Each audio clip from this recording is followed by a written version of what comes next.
A questão. Bom dia! Vamos começar mais uma aula de filosofia. Temos hoje o assunto frontal, que é o nascimento da filosofia. Sobre isso, nós diremos o seguinte: olhe só para este mapa da Grécia Antiga. Estamos fazendo uma localização do surgimento da filosofia. E aí nós temos as caracterizações dos períodos. Vejam que, marcado de amarelo, estão os filósofos referentes ao período pré-socrático.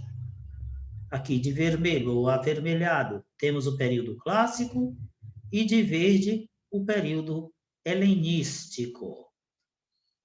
O primeiro dado que nós fornecemos aqui diz respeito a você localizar esses filósofos nos lugares de onde eles são.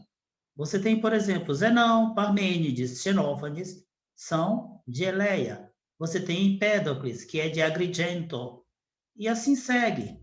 Se você pega o próprio Sócrates e o Platão, aí você tem a cidade que é Atenas.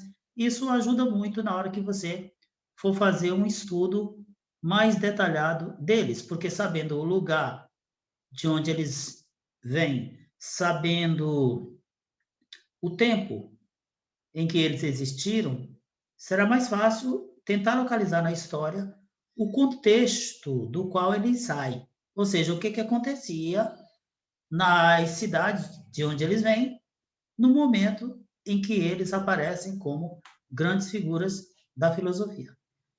Eu falei aqui desses períodos, período socrático, clássico, helenístico. Aqui a gente tem um detalhamento um pouquinho maior desta periodização. Veja aí, toda a história grega antiga está periodizada aqui, ó. Temos a civilização micênica, temos os tempos homéricos, período arcaico, período clássico e período helenístico. Aí cada uma delas tem suas características, é importante que vocês retenham as informações referentes a essas características de cada um desses períodos. Você tem, por exemplo, aqui o micênico, vai do século XX até o século XII a.C. Isso aqui tudo é antes de Cristo, naturalmente. Você tem o tempo homérico, que vai do século XII até o século VIII a.C., e temos aqui o período arcaico. O período arcaico vai do oitavo até o sexto. Esse aqui para nós é o mais importante nesse momento, porque será exatamente nesse período que ocorrerá o surgimento da filosofia. Se diz que a filosofia surge na Grécia no século VII ou VI antes de Cristo. Então, se você olha aqui, é o período arcaico. Vamos tentar entender o surgimento da filosofia dentro do surgimento de uma nova ordem humana naquele mundo de então. Vejam aqui. A filosofia, nós dizemos, nasce na Grécia. Estamos o tempo todo dizendo isso. Agora, isso quer dizer que outros lugares não tiveram sábios? Não, essa sempre foi uma questão controvertida, mas hoje o que se ensina normalmente é que sábios sempre existiram em todas as civilizações e em todos os lugares.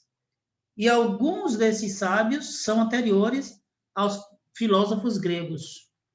Então, a pergunta que a gente poderia fazer é: por que é que nós não dizemos, portanto, que estes são os verdadeiros iniciadores da filosofia, já que eles são anteriores aos gregos? É porque o sábio, que não é o grego, ele faz um tipo de sabedoria que não é encaixada dentro do saber filosófico, a maneira de construir um entendimento do mundo e uma explicação dos mais diversificados fenômenos dentro do viés da filosofia. E aí seria a pergunta que provavelmente vocês me fariam. Que viés é esse? O que é que faz do saber do grego um saber filosófico e o saber dos não gregos, como os egípcios, os mesopotâmicos, este saber não ser um saber filosófico, mesmo sendo anterior ao saber dos gregos? Os livros responderão da seguinte forma: estes saberes não são saberes calcados ou fundamentados na razão. Eles se fundamentam em outras coisas, em uma ética que vai mais ao encontro do sentimento, da estética e de outros elementos, da espiritualidade, e não da racionalidade. É por isso que não se chama a estes sábios de filósofos e nem ao saber deles de filosofia. Vamos agora ver um pouquinho sobre o milagre grego. O que é esse milagre grego? O milagre é a passagem do pensamento místico para o filosófico. A gente acabou de estudar os mitos e agora estamos vendo que a filosofia vai nascer depois dos mitos. Explicado desse modo, fica muito bonitinho. Primeiro vem o mito é ingênuo, aquela coisa toda, e depois vem a filosofia, que não é mais ingênua, explica as coisas pela razão. Então, um substitui o outro. O nosso grande problema aqui vai ser exatamente o de explicar esse milagre grego, porque, de acordo com alguns estudiosos desse fenômeno, que é o surgimento da filosofia, se dirá que houve esse milagre, ou seja, do nada, mais ou menos, é claro, nunca nada é do nada, assim, mas de uma maneira mais ou menos repentina, abrupta, o pensar mítico é substituído pelo pensar filosófico. Mas outros dirão que não foi bem assim. Essa passagem do pensar místico para o filosófico foi bem demorada, e a filosofia, quando começa, ela ainda vai levar muitas coisas dos mitos. Não é uma passagem como um salto qualitativo rápido, ou melhor, rápido, que de repente, quase do nada, sai do 0 para o 10. Não é dessa forma. Mas isso são maneiras de explicar. Até o fim do assunto, nós veremos de novo essa questão posta por alguns representantes dessas duas mentalidades. Bom, vejamos aqui alguns fatos do período arcaico, já que nós vimos que é exatamente o período do surgimento da filosofia. Então, agora nós vamos nos centrar nele. Esses fatos alteraram a vida do povo e ajudaram a contribuir para o aparecimento da filosofia. Que fatos são estes? 1. A invenção da escrita. 2. A lei escrita. Temos também o advento da moeda e temos a fundação da polis. Vamos ver como é que estes eventos modificaram substancialmente o jeito de viver das pessoas da Grécia Antiga. Pois bem, nós temos o momento mítico, a escrita existia na Grécia, ela desaparece, faz um ressurgimento aqui, mais ou menos, no século 9 ou 8, mais ou menos aí. E quando ela reaparece, ela vem com função diferente da anterior. A primeira escrita tinha uma função religiosa. A ideia é transmitir a vontade dos deuses.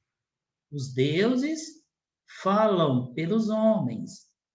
E a escrita era o canal através do qual a mensagem de Deus chegava aos homens. Quando essa escrita reaparece aí neste período, século IX ou oitavo, ela já vem com nova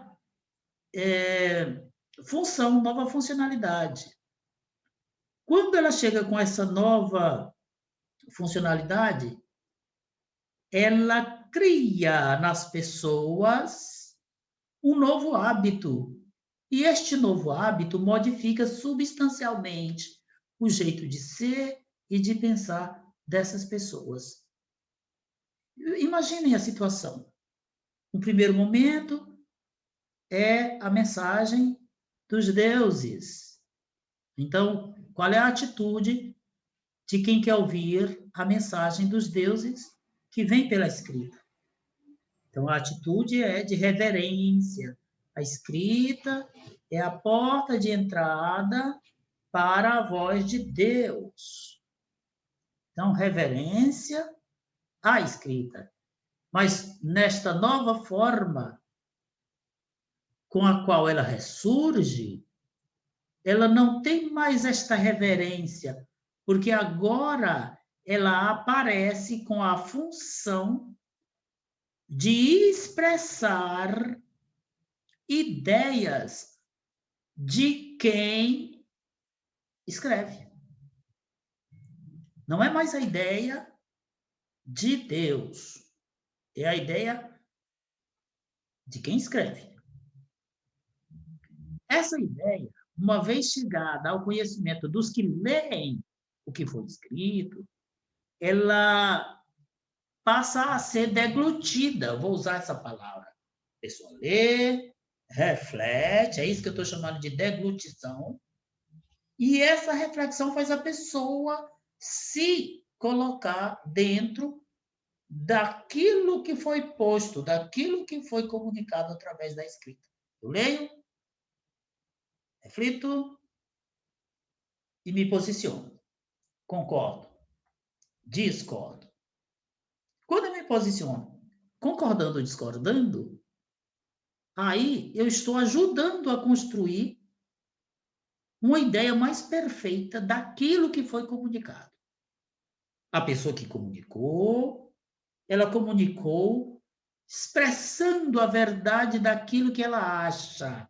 Mas como, quando eu li, não achei essa verdade, mas pelo contrário, achei outra, porque a minha compreensão difere da compreensão dele, aí nós temos o quê? Duas compreensões do mesmo fenômeno. Agora imagine isso posto para, sei lá, 1000 pessoas. Aí teremos 1000 compreensões distintas. Estou exagerando, é claro. 1000 pessoas, provavelmente muitas compreenderão do mesmo modo. Mas, de toda sorte, serão muitas compreensões. Essas compreensões diferenciadas farão com que as pessoas precisem, colocando em comum aquilo que está comunicado, debaterem. E no debate eles vão dizer, não, aqui, a coisa é por aqui, não é por acolá. Nesse debate, nesse vai e vem de ideias, chegar-se-á a uma compreensão mais aproximada da realidade, que não é a compreensão necessariamente daquele que iniciou o processo comunicativo e nem é necessariamente daquele que captou aquele primeiro comunicado. Então, vai haver uma purificação dessas ideias. Essa purificação ajudará na maneira de formar uma ideia mais verdadeira. Bom, no próximo encontro nós falaremos um pouquinho sobre o surgimento da moeda e o advento da polis, dentre outros. Então, por hoje nós vamos ficando por aqui e nos encontraremos outro dia. Tchau.